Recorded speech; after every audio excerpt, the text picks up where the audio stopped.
Welcome to our channel. Today we how to transfer model artifacts with MLflow to S3, quick tutorial step by step clearly. To transfer model artifacts with MLflow to S3, start by ensuring you have MLflow installed in your Python environment. Open your terminal or command prompt and run the command pip install MLflow.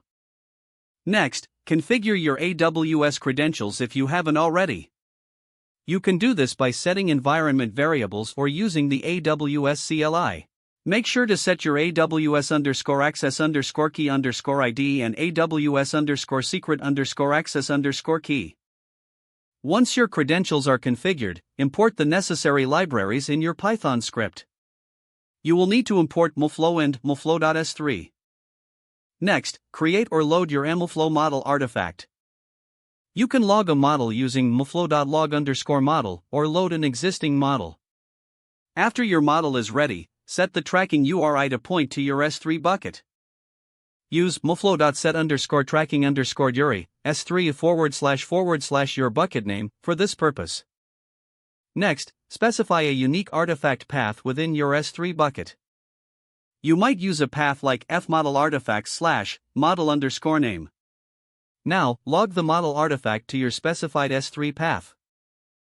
You can do this by calling MLflow.log_model, model, artifact_path equals artifact_path. Monitor the output in your console to confirm the upload. Once the upload is complete, you can verify by checking your S3 bucket. Navigate to the S3 console and locate your bucket.